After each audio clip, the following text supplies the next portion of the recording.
আপনি জলপাই কালারের বন্দুক শার্ট প্যান্ট নিয়ে এসে ক্ষমতা দখল করে হঠাৎ করে বলতেছেন যে এই সময় থেকে এই সময় পর্যন্ত কোনো প্রশ্ন উত্থাপন করা যাবে না। তাল গাছ তো এখন আর তাল গাছ নাই, আমরা তো এখন বট গাছ নিয়ে খেলতেছি। আইনমন্ত্রী আর স্বরাষ্ট্রমন্ত্রী দুইজনে মিলে একটা ফর্মুলা দিয়েছে। এই ফর্মুলাটা সঠিক না বেঠিক এটা বলেই আমি শেষ করে দেব।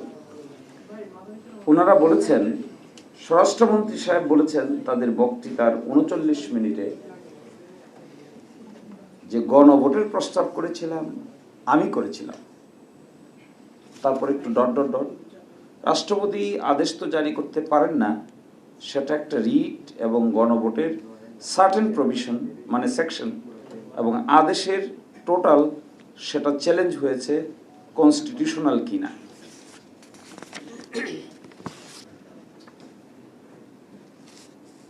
এবং বলছেন সেই জন্য এই আইন অধ্যাদেশ এবং আদেশটা যেখানে হাইকোর্টে চ্যালেঞ্জ হয়েছে সেটা পরে হাইকোর্ট কি বলে দেখি। তার মানে বলতে চাচ্ছেন যে এই বিষয়টা আদালতে বিচার্য বিষয়, তাহলে দেখি আমরা সেখানে কি হয়। তো আদালতে বিচারের আগে তাহলে সিদ্ধান্ত নেওয়া তো ঠিক হলো না। যদি তারা এটা বলে থাকেন যে বিষয়টা আদালতে বিচার্য, তা আদালতে বিচার্য, আদালতে তো কোনো সিদ্ধান্ত হয়নি, এখনো পেন্ডিং, রাইটও হয় নাই, রংও হয়নি।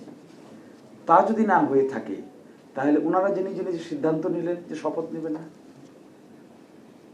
ওটা কোন আদালত?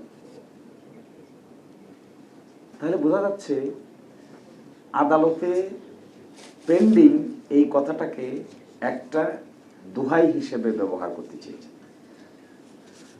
আদালতে পেন্ডিং এই কথা যদি কেউ মানে তাহলে যতক্ষণ আদালতে সিদ্ধান্ত না হয়েছে ততক্ষণ পর্যন্ত বিধানে যা আছে এটা মানতে হয়, যে নিয়ম।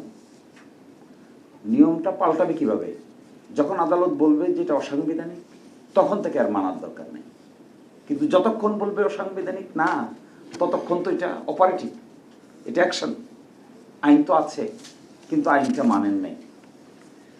এরপরে তারা বলছেন আমরা রাজনৈতিক বক্তব্যটা বলি, এরপরে বলছেন যে একটা রাজনৈতিক বক্তব্য বলি। সেটা কি? এটা তো ফ্যাক্টাম ভ্যালিড, এটা ঘটনাক্রমে সিদ্ধ, অধ্যাদেশ জারি হয়েছে, গণভোট অনুষ্ঠিত হয়েছে, সেটার বৈধতা আছে। সেই বৈধতা কিভাবে দিবেন তারা?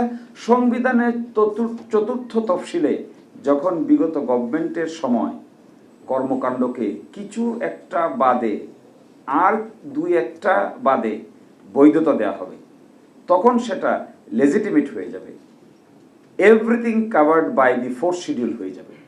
তাহলে সমাধানটা কি দিচ্ছেন তারা পার্লামেন্টে একটা কমিটি গঠন করার প্রস্তাব করেছেন।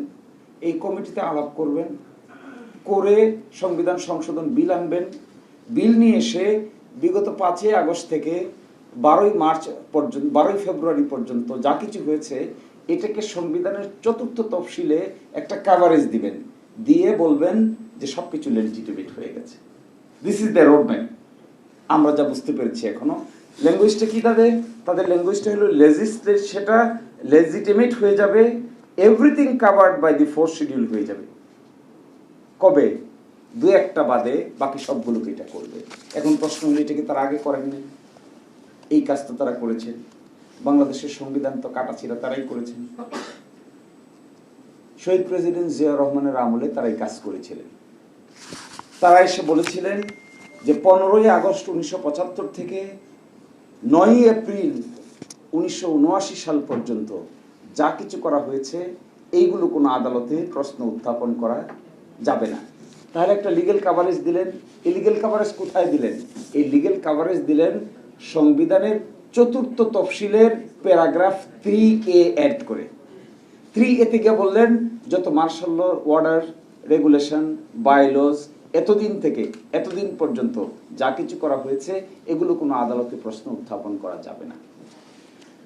পঞ্চম সংশোধনীর মামলা শুনানির সময় বাংলাদেশের সুপ্রিম কোর্ট বলে দিছে, হু আর ইউ টু সে টেল ইট?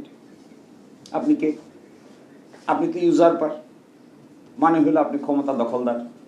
আপনি জলপাই কালারের বন্দুক শার্ট প্যান্ট নিয়ে এসে ক্ষমতা দখল করে হঠাৎ করে বলতেছেন যে এই সময় থেকে এই সময় পর্যন্ত কোনো প্রশ্ন উত্থাপন করা যাবে না। এই মর্মে পঞ্চম সংশোধনী মামলা রায় প্রকাশিত হয়েছে 1/2/2010। এটা রিভিউ হয়েছে, রিভিউ রায় হয়েছে 29/3/2011। এই দুই রায়ে 3-এর এ প্যারাগ্রাফটাকে অসাংবিধানিক ঘোষণা করেছে। আর সেই পথে এখন আবার আমাদের দেখাচ্ছে, যে পথে হেঁটে একবার বাংলাদেশের কোর্ট অসাংবিধানিক ডিক্লেয়ার করে দিয়েছে, একই পরিচিত পথ আমার মনে হয় ব্রেইনকে কাজে লাগায় নাই বা ব্রেইনকে হ্যামার করে নাই। এটা হলো অনেকটা মুখস্থ পথ।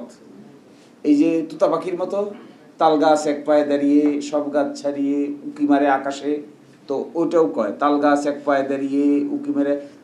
তাল গাছ তো এখন আর তাল গাছ নাই, আমরা তো এখন বট গাছ নিয়ে খেলতেছি। ওটা তো আগের মতো তাল গাছ নাই। ওরা ভাবছে তাল গাছ কি মিলিটারি শাসন জারি করছিল, অসাংবিধানিক হয়েছিল, ওই অসাংবিধানিক জায়গাটাকে সাংবিধানিক করার জন্য 3A যোগ করছে। এখনো বলতেছে একই কায়দায় 4th শিডিউলে গিয়ে 3A যোগ করে দিব, আর না হলে প্যারাগ্রাফ 17 আর 18 যোগ করে দিবে। 17-এ কি ছিল? 17-এ ছিল ওই সময়টাকে আর একটু ডিটেল বৈধতা দিয়েছে। এখন আমাদেরকে রাস্তা তারা দেখাচ্ছে, কি দেখাচ্ছে? শুরু বলেছে যে একটা লেজিসলেটিভ সব কিছু ঠিক হয়ে যাবে যদি আমরা 4th শিডিউলে গিয়ে এরকম একটা কাভারেজ দিয়ে দিই, তাহলে 5 আগস্ট থেকে এই সময়ের মধ্যে কোনো আদালতে প্রশ্ন উত্থাপন করা যাবে না। এই যে প্রশ্ন উত্থাপন করা যাবে না বলবে, এইটাকে চ্যালেঞ্জ করে আদালতে প্রশ্ন উত্থাপন হবে। Wrong direction.